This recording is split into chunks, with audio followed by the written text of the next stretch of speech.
But we pointed out the lines of policy then being pursued were bound to end in disaster.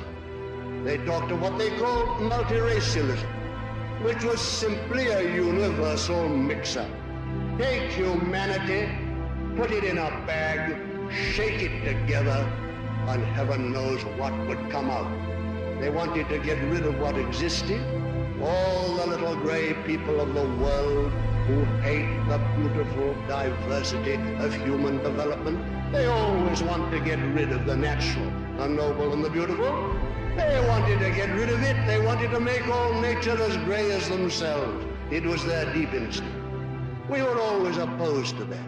We said, no, it won't work, and it's undesirable that it should work. We can live in peace and friendship side by side in separate nations and separate developments, but we cannot have the mix-up of peoples and races who are widely different and divergent. It will lead to nothing but trouble. It will lead to nothing but trouble. This policy of mixture, what does it really mean? It doesn't mean freedom. It doesn't mean brotherhood or any of the cant and humbug which is taught. That is just the mask for some of the vilest forces on earth to exploit the peoples in the future as they have done in the past.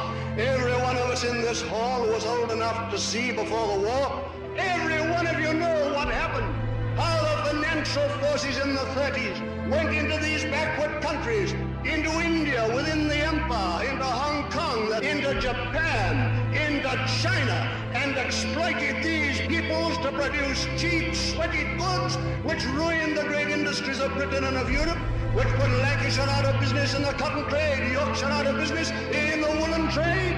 And these poor devils of coolies were exploited for a wage of a few shillings a week. For what purpose? To enable the City of London and Wall Street, New York, to make fatter profits by sweating the air and helping us.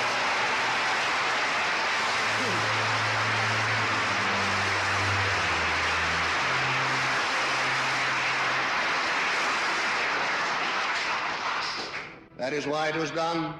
That was the whole purpose. And with what result? China thrown into the arms of communism. The largest population in the world simply tossed as a present to communism. Because if you treat people like that, it's the only possible result. If there's no one to save them, no one to help them, and they've simply been ground into poverty and sweating and exploitation, what can you expect except they go communist as they did? And all these countries which have been exploited, thrown and tossed aside by finance, and now becoming the victims of communism. So finance seeks fresh fields of exploitation. Where do they turn? When the old people are exhausted.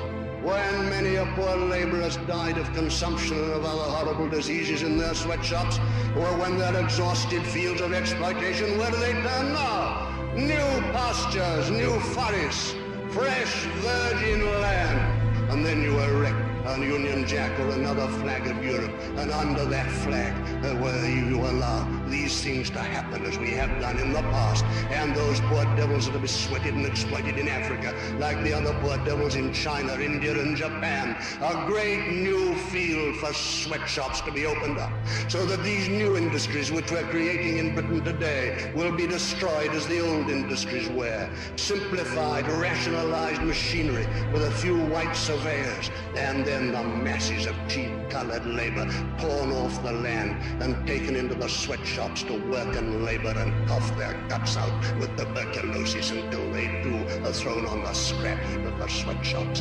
Is that worthy of Britain? Is that to be the future of Europe? And is this competition to be organized within our European Brotherhood, bringing in these sweat fields in Africa into our Europe civilization, so that the financial power in one European country can use it against the financial power in another? All the great financial central power of the world, now shifted from the City of London to Wall Street, New York, shall be able, on the mass of money, of wealth, and of power which it brings to it, again and again to exert its influence in politics, until, as you see today, it is childish nonsense to say that a British government rules Britain.